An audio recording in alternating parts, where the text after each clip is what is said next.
ನಮಸ್ಕಾರ ಎಲ್ಲರಿಗೂ, welcome back to my vlogs.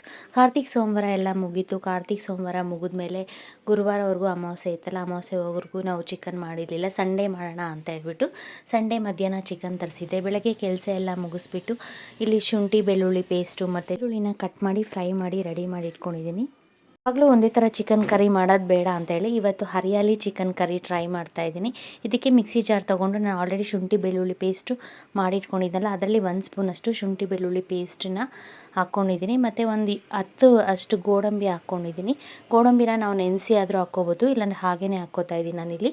ಮತ್ತು ಈರುಳ್ಳಿನ ಈ ರೀತಿ ಬ್ರೌನ್ ಕಲರ್ ಆಗೋವರೆಗೂ ಫ್ರೈ ಮಾಡ್ಕೊಂಡಿದ್ದೆ. ಒಂದು 2 ಈರುಳ್ಳಿನ ಫ್ರೈ ಮಾಡ್ಕೊಂಡಿರೋ ಈರುಳ್ಳಿನ ಹಾಕ್ಕೊಂಡು ಅದಕ್ಕೆ ನಾನಿಲ್ಲಿ ಒಂದು ಸ್ವಲ್ಪ ಕೊತ್ತಂಬರಿ ಸೊಪ್ಪು ಮತ್ತು ಪುದೀನ ವಾಶ್ ಮಾಡಿ ಇಟ್ಕೊಂಡಿದ್ದೆ. ಒಂದು ಹಿಡಿಯಷ್ಟು ಕೊತ್ತಂಬರಿ ಸೊಪ್ಪು ಮತ್ತು ಪುದೀನ ಹಾಕ್ಕೋತಾ ಇದ್ದೀನಿ. ಹಸಿಮೆಣ್ಸಿನ್ಕಾಯಿ ಒಂದು 7ರಿಂದ 8, ಖಾರಕ್ಕೆ ನಮ್ಗೆ ಎಷ್ಟು ಬೇಕೋ ಅಷ್ಟು ನೋಡಿಕೊಂಡು ನಾವು ಹಸಿಮೆಣ್ಸಿನ್ಕಾಯಿನ ಜಾಸ್ತಿ ಕಮ್ಮಿ ಮಾಡ್ಕೋಬೋದು.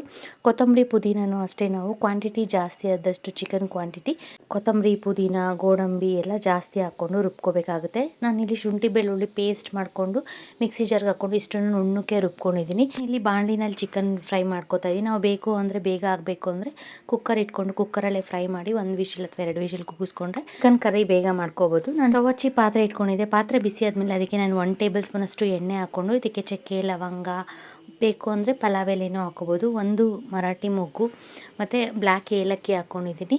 ಹಾಕ್ಕೊಂಡು ಇದಕ್ಕೆ ಸ್ಟಾರ್ಟಿಂಗೇ ನಾನಿಲ್ಲಿ ಶುಂಠಿ ಬೆಳ್ಳುಳ್ಳಿ ಪೇಸ್ಟ್ ಹಾಕ್ಕೋತಾ ಇದ್ದೀನಿ. ನಾನಿಲ್ಲಿ ಯಾವುದೇ ರೀತಿ ಈರುಳ್ಳಿನ ಹಾಕ್ಕೊಂಡಿಲ್ಲ ಫ್ರೈ ಮಾಡೋದಕ್ಕೆ. ಶುಂಠಿ ಬೆಳ್ಳುಳ್ಳಿ ಪೇಸ್ಟ್ ಹಾಕ್ಕೊಂಡು ನಾನಿಲ್ಲಿ ಇದನ್ನು ಹಸಿ ವಾಸನೆ ಹೋಗೋವರೆಗೂ ಎಣ್ಣೆಯಲ್ಲಿ ಈ ರೀತಿ ಹುರ್ಕೋತಾ ಇದ್ದೀನಿ. ಈ ರೀತಿ ಹುರ್ಕೊಳ್ಳುವಾಗ ಮೀಡಿಯಮ್ ಊರಿನಲ್ಲಿ ಇಟ್ಕೊಂಡು ಹುರ್ಕೋಬೇಕು. ನಾವು ಶುಂಠಿ ಬೆಳ್ಳುಳ್ಳಿ ಪೇಸ್ಟ್ ಹಾಕಿರೋದ್ರಿಂದ ಕೆಲವು ಸಲ ಬೇಗ ತಳ ಹಿಡಿದ್ಬಿಡುತ್ತೆ. ಶುಂಠಿ ಬೆಳ್ಳುಳ್ಳಿ ಪೇಸ್ಟ್ನ ಫ್ರೈ ಮಾಡ್ಕೊಂಡಾದ್ಮೇಲೆ ನಾನಿಲ್ಲಿ ತೊಳೆದಿಟ್ಕೊಂಡಿರೋ ಚಿಕನ್ ಹಾಕ್ಕೋತಾ ಇದ್ದೀನಿ.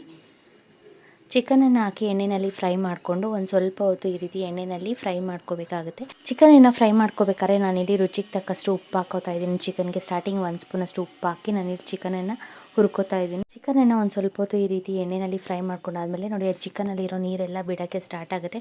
ಅರ್ಧ ಅದು ಡ್ರೈ ಆದಮೇಲೆ ನಾನಿಲ್ಲಿ 1 ಕಪ್ಪಷ್ಟು ಮೊಸರು ಹಾಕ್ಕೋತಾ ಇದ್ದೀನಿ. ಚಿಕ್ಕದಾಗಿ ಒಂದು ಚಿಕ್ಕ ಕಪ್ಪಷ್ಟು ಮೊಸರು ಹಾಕ್ಕೊಂಡಿದ್ದೀನಿ ಅಷ್ಟೇ, ತುಂಬ ಜಾಸ್ತಿನೂ ಹಾಕ್ಕೋಬಾರ್ದು. ಮೊಸರು ಹಾಕಿ ನಾನಿಲ್ಲಿ ಚಿಕನ್ ಜೊತೆ ಮಿಕ್ಸ್ ಮಾಡಿ ಮೊಸರೆಲ್ಲ ಚೆನ್ನಾಗಿ ಚಿಕನ್ ಜೊತೆ ಮಿಕ್ಸ್ ಆಗಿ ಅದು ಡ್ರೈ ಆಗಬೇಕು. ಅದುವರೆಗೂ ನಾನಿಲ್ಲಿ ಚಿಕನನ್ನು ಫ್ರೈ ಮಾಡ್ಕೋತಾ ಇದ್ದೀನಿ. ಚಿಕನನ್ನು ಈ ರೀತಿ ಒಂದು 5 ನಿಮಿಷ ಫ್ರೈ ಮಾಡ್ಕೊಂಡಾದ್ಮೇಲೆ ಆ ಮೊಸರೆಲ್ಲ ನೋಡಿ ಈ ರೀತಿ ನೀರು ಬಿಟ್ಕೊಂಡು ಅದು ಫುಲ್ಲು ಡ್ರೈ ಆದಮೇಲೆ ಚಿಕನ್ಗೆ ನಾನೊಂದು ಅರ್ಧ ಸ್ಪೂನಷ್ಟು ಅರಿಶಿನ ಪುಡಿ ಮತ್ತು 1 ಸ್ಪೂನಷ್ಟು ಗರಂ ಮಸಾಲ ಮತ್ತು 1 ಸ್ಪೂನಷ್ಟು ಧನಿಯಾ ಪುಡಿ ಹಾಕೋತಾ ಇದ್ದೀನಿ. ನಾನಿಲ್ಲಿ ಜಾಸ್ತಿ ಮಸಾಲ ಪೌಡರ್ ಬಳಸಿಲ್ಲ. 1 ಸ್ಪೂನಷ್ಟು ಗರಂ ಮಸಾಲ ಮತ್ತು 1 ಸ್ಪೂನಷ್ಟು ಧನಿಯಾ ಪೌಡರ್ ಹಾಕೋತಾ ಇದ್ದೀನಿ. ನಾವು ಜಾಸ್ತಿ ಬೇಕು ಅಂದರೆ ಜಾಸ್ತಿ ಧನಿಯಾ ಪೌಡರ್ ಹಾಕ್ಕೋಬೋದು. ನಾನಿಲ್ಲಿ ರುಬ್ಬಿಟ್ಕೊಂಡಿರೋ ಪೇಸ್ಟ್ ಹಾಕಿ ಅದು ಹಸಿ ವಾಸನೆ ಹೋಗೋಕ್ಕೂ ಸ್ವಲ್ಪ ಹೊತ್ತು ಇಲ್ಲಿ ಹುರ್ಕೋತಾ ಇದ್ದೀನಿ ಚಿಕನ್ ಜೊತೆ ಮಿಕ್ಸ್. ಈ ರೀತಿ ಹುರ್ಕೊಳ್ಳುವಾಗ ತುಂಬ ಗಟ್ಟಿ ಆಯಿತು ಅನಿಸಿದ್ರೆ ಮಿಕ್ಸಿ ಜಾರಲ್ಲಿ ಉಳಿದಿರೋ ಮಸಾಲೆಗೆ ನಾನಿಲ್ಲಿ ಒಂದು ಸ್ವಲ್ಪ ನೀರು ಹಾಕಿ ಮಿಕ್ಸ್ ಮಾಡಿ ಹಾಕೋತಾ ಇದ್ದೀನಿ. ನೀರು ನಮಗೆ ಬೇಕಾದಷ್ಟು ಕರಿ ಥರ ಮಾಡ್ಕೋಬೇಕು ಅಂದರೆ ಒಂದು ಸ್ವಲ್ಪ ನೀರು ಹಾಕಿ ನಾವಿಲ್ಲಿ ಬೇಯಿಸ್ಕೋಬೋದು. ನಾನಿಲ್ಲಿ ಸ್ವಲ್ಪ ಗಟ್ಟಿಯಾಗಿ ಮಾಡ್ಕೋತಾ ಇರೋದ್ರಿಂದ ಹಾಗೇ ಫ್ರೈ ಮಾಡ್ಕೋತಾ ಇದ್ದೀನಿ.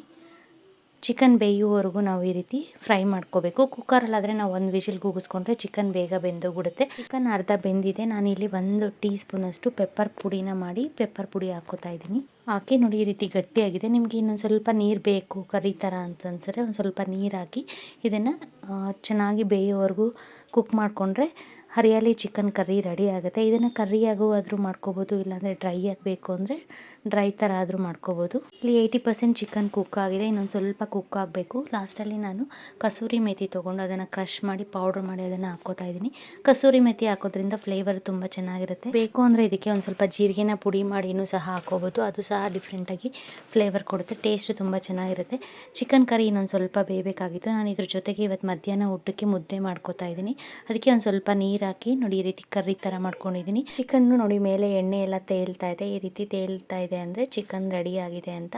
ತುಂಬ ನೀರಾಗಿದೆ ಅನಿಸಿದ್ರೆ ನೀವು ಇನ್ನೊಂದು 2 ನಿಮಿಷ ಇದನ್ನ ಕುಕ್ ಮಾಡಿಕೊಂಡ್ರೆ ಗಟ್ಟಿಯಾಗಿಬಿಡುತ್ತೆ. ನಾವು ಗೋಡಂಬಿ ಹಾಕಿರೋದ್ರಿಂದ ಟೇಸ್ಟು ಚೆನ್ನಾಗಿರುತ್ತೆ ಮತ್ತು ಗಟ್ಟಿನೂ ಸಹ ಬೇಗ ಆಗುತ್ತೆ. ಇದ್ರ ಜೊತೆಗೆ ನಾನು ಚಿಕನ್ ಬೇಯೋಷ್ಟರಲ್ಲಿ ಮುದ್ದೆ ಮಾಡಿಕೊಂಡೆ. ಚಿಕನ್ ಕರ್ರಿ ರೆಡಿ ಆಯಿತು, ಹರಿಯಾಲಿ ಚಿಕನ್ ಕರ್ರಿ. ನಾನು ಸಹ ಫಸ್ಟ್ ಟೈಮ್ ಮಾಡಿದ್ದು ಚಿಕನ್ ಕರ್ರಿ, ಟೇಸ್ಟು ತುಂಬ ಚೆನ್ನಾಗಿತ್ತು. ಈ ವಿಡಿಯೋ ನಿಮಗೆಲ್ಲರಿಗೂ ಇಷ್ಟ ಆದರೆ ಪ್ಲೀಸ್ ಲೈಕ್ ಮಾಡಿ, ಶೇರ್ ಮಾಡಿ, ಸಬ್ಸ್ಕ್ರೈಬ್ ಮಾಡಿ. ಸಂಡೇ ಆಫ್ಟರ್ನೂನ್ ವ್ಲಾಗು ಸ್ವಲ್ಪ ಲೇಟಾಗಿ ಅಪ್ಲೋಡ್ ಮಾಡ್ತಾಯಿದ್ದೀನಿ. Thank you.